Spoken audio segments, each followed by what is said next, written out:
Welcome to ArtScroll Mesora Publications. We're going to show today a beautiful behind-the-scenes tour at ArtScroll, the biggest Jewish publication in the world. Here we have the marketing director, Rabbi Munk. He's going to show us around what's happening here. Shalom, Ephraim. Come inside. Welcome to ArtScroll. This is the beautiful lobby where everything begins. I want to start a little first by telling you about the history of ArtScroll.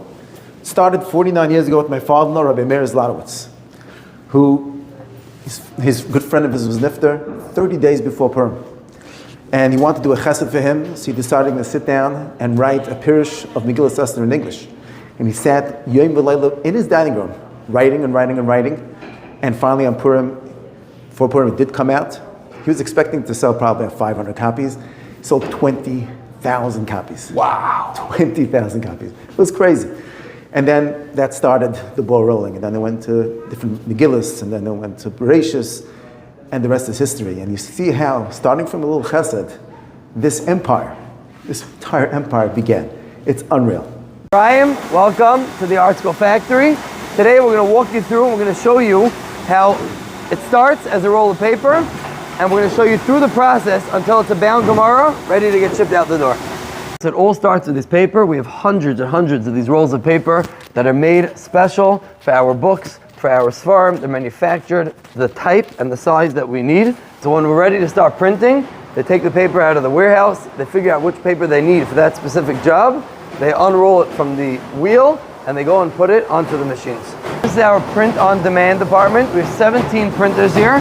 They run 20 hours a day, non-stop. So these printers are essentially glorified printers like you have in your house.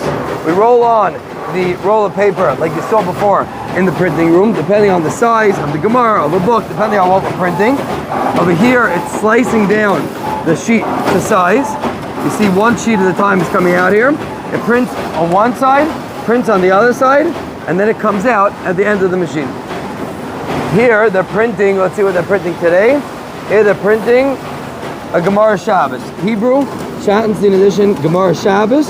So right after it's done, it gets put onto pallets, waiting for the next machine, the next step. We're going to show you in a minute. What's this? Here's the Gemara Shabbos that you just saw printing on the machine. Oh, wow. They're loading onto here, onto the pallet, waiting for the next step. Bavli. Wow. How many such Gemaras can one machine print out a day, let's say approximately? Approximately 1,000. So you're talking about between all of the machines, you can roughly print 10,000 Gemaras a day. Wow. Here's a full-time technician who's here on the machines. Machine goes down. Obviously, we can't afford to have it down for so long. He's here all day, all night, working to fix the machine to get it back up as soon as possible. So here the flat sheets are sitting, and this machine is grabbing one at a time. Every single sheet comes into the machine. So one sheet, every 8 sheets, they're folding, and that's called a signature. They take that signature, and you see after 8 sheets are folded, they move it to the next step. So here comes the signature. They're moving it over here. And here you see thread, like you would sew on a button on your shirt. So here's a thread, and they're sewing every 8 pages together into a finished book. So come, let me show you a finished book over here. So here you go. So here it comes out. Every section, like I showed you before, 8 pages is here. This is a Gemara Brachas, Bavli, English, sewn into a book. And you see the threads coming out, all sewn together nicely. So now it's holding it as a book. Now they're putting it in to get glued, and they're putting on the end paper. It goes into this conveyor belt. Over here, they're smashing the book to make sure there's no air pockets and the book's as tight as possible. It then gets put into here, where what they're doing is they're dropping end paper in the front and the back of the book. So when you open a cover of a book, you always see in the front and the back a different color end paper. That's what they're dropping in over here. Let me show you. Here they're dropping in the end paper in the front of the book and the back of the book. It then comes along and they're gluing. Come down here, you see. Here's the glue. They're gluing the book together so that it holds and solidifies the book. Because before, all you saw was the sewn pages. Here they're rolling glue on the end of the book so that it holds the book together. It's applying heat with a special light to the bottom of the book so that the glue dries immediately so that when they cut it, they're not cutting a wet book. Okay, here it comes out, and now it's all dried, and you're gonna see how they're gonna trim the book down so that it's ready for its cover. So here you see the knife comes down in front, trims it, and then the 2 knives come down on the side, slice off the end of the book. And now, come and look at the finished book. And here comes out the finished book, all trimmed beautifully on all 3 sides. You see the glue being held together here with the end paper that we saw come in. And there's a Svarda Kagada, all ready to go, ready for a cover. And this is the most interesting part. Every single Gemara is hand painted before it gets the cover put on.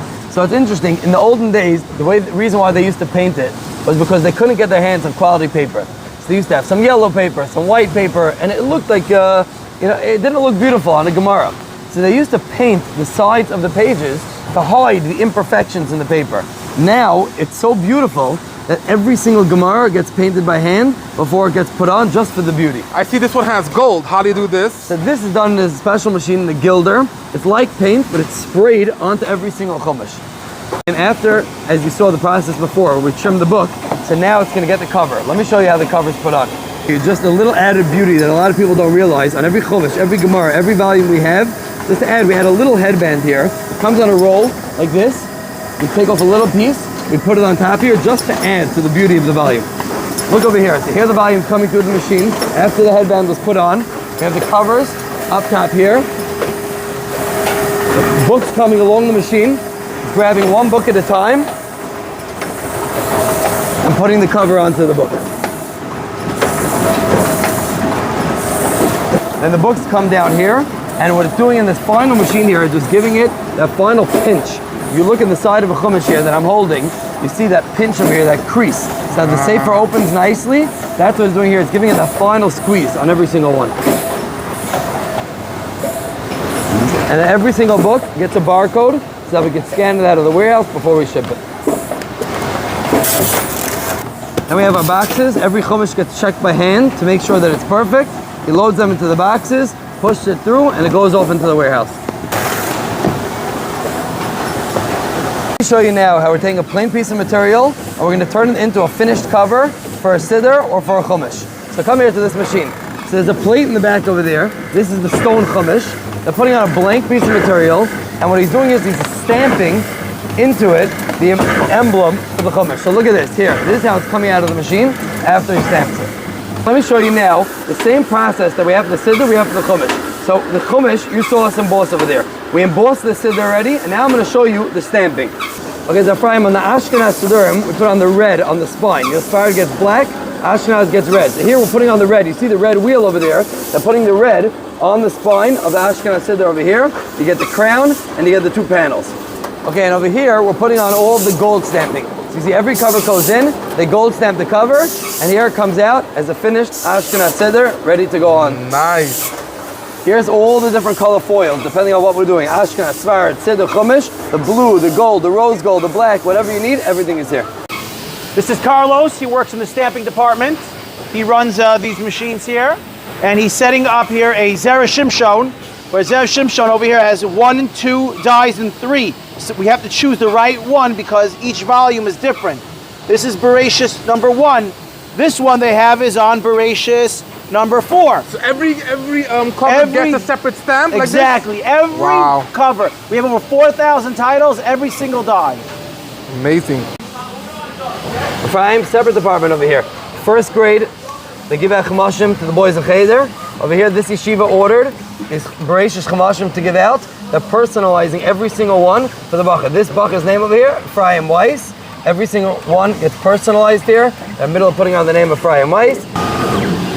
Wow, guys, you got to check this out. Beautiful new item just came out by ArtScroll. Here we have Yehuda Munk. Yehuda, tell us exactly what this new item is all about. The timing couldn't be more perfect because we just came out with this signature leather custom edition Shas. It's incredible. It's made from European carrot leather. The detail is exquisite, and we just had someone from Borough Park actually ordered this color for his entire library. I mean, look at the amount of colors we have, the amount of customization, design. It is the ultimate gift for someone who has it all. This is it. This is crazy stuff. You can have any color. It can match your color. Siddurim shine. Can match your study. Match everything, and we could do it to a Shas. We could do it to any sefer the person wants. We're getting crazy orders for this, and if somebody wants, they just call 718-921-9000 and ask about it, and we're gonna wow them. This is the ultimate wow. Ephraim, I don't know if you ever saw this, but this is probably our most incredible item. Look at this beautiful case over here, this leather case. So this is an Apple iPad. fully functional Apple iPad, preloaded with our digital library. So here's our library. You have on your Siddur, you have Chumash, Hebrew, English, Zera Shimshon, Shaar HaBitachon, Kitzer, Mishnah, Hebrew and English, Shas, Bavli, Yerushalmi, Hebrew and English. So let's go over and all the books as well. Not all the books. You have about approximately like 45, 50 books on here. Various titles. So let's go over here to the table of contents. You have over here Sanhedrin. Today's Daf Yomi. So you have Hebrew. You could switch it to the English side, but let's say for a minute you're learning on the Hebrew side. So you're learning on the Izvahada side of the page, you zoom in, you're going through the Gemara, and you get stuck on a phrase, you don't know what it means. You click on the word, it pops up, the ArtScroll with the notes, everything's here. Nice. Now, let's say you're in the middle of learning it, so you minimize this, you're stuck, then you continue going. Now, you're learning Rashi, and Rashi brings down a pasuk in Vayikra. Tap on the pasuk in Vayikra shows up with the translation.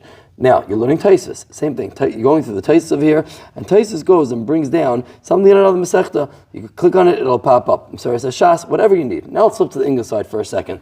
You're learning on the English side, you're going through your ArtScroll, and you get to the bottom over here, you're flipping through. But you're learning Sanhedrin, and a Gemara in Shavuos is brought down in the footnotes here. You click on the Gemara in Shavuos, and the Gemara in Shavuos pops up for you with the whole ArtScroll, with the translation, with everything. When you're done, you think there's no more going to the Seforim Shank, pulling you out of Shavuos, you have to check it up. Everything's here at your fingertips. This you can find online, or you could call it in, 1-800-MESORA, 718-921-9000, or go to artscroll.com. You can find it there very easily. It happens to be on sale now for 2 weeks until February 25th. This is the ultimate gift. Okay, Ephraim, here we have the typesetting department. This is the final step before it goes down into the factory. Here we have our Shemus box. As they print everything, to check it over. Anything that has to go into Shemus after goes into Shemus. Here we have Zev. It was the final touch on every single volume before it goes to print. Here we have Shlomi Brander. So Shlomi is also putting together all of the Seforim, laying it out, that beautiful pagination that you see on the page. This is all the work of Shlomi. What are you working on, Shlomi? It's the Hebrew Unclus. Wow, look at this. So this is a Pirush on Unclus in Hebrew. Wow. So he makes the layout? What is his design? Shlomi's Godless is the layout. You that beautiful ArtScroll design, all of our Seforim, that's Shlomi. Now let me show you, here hiding behind the computer, say, who do we have? Moshe Deitch. Moshe is the final process. When a volume, when a sefer, when something's ready to go, he prepares it pre-pressed to go onto the printers. And here we have another Chassidish young man from Williamsburg. So his job is, when we're going through these files, anytime there's corrections, it comes back from the proofreader, he's going, you see them all highlighted over here, he's putting in the corrections before it goes to Moshe. 1 second. Eli Cohen, what are you doing? Are you going from playing a piano to ArtScroll? What's the question? I go from ArtScroll to playing the piano. ArtScroll is my main thing. Piano's a side. What do you do at ArtScroll? I oversee the Hebrew projects. On the Gemara I worked on, checking over at the end. I check over all the pages, all the dafim, and we're now working on Medrash Rabbah. But the one who you really want to interview is Rabbi Menachem Zilber. Menachem Zilber is the goon from ArtScroll. The goon from ArtScroll? He creates all the concepts, what to do. No, but he's the one was Ken Aldsdink. You always need that one person that knows everything that you could go to, when you need to know information.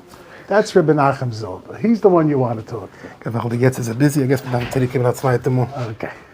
Ephraim, there's a few more places I want to show you, but let me just tell you, we have unbelievable, people don't know this, we have a kollel, we call it a kollel without walls. There's 120... Almost like a shimmy is doing. Wow, nice. Continue what? You have a what? This is Medrash, this will be that minutes every day. We have a kollel, we call it a kollel without walls. 120 Talmidei Chacham sit Yom V'Layla translating and editing Seforim for us all over the world. They work from their base Medrash, they work from their study, wherever they want. And they're sitting in Eretz Yisrael, in America, sitting and translating Seforim Yom V'Layla. Chavre, I hope you enjoyed this amazing tour, and anything you need from ArtScroll, you can always check them on ArtScroll.com. And thank you so much, and thank you for bearing with me the whole time. Hope it wasn't too long, but I think it was pretty interesting.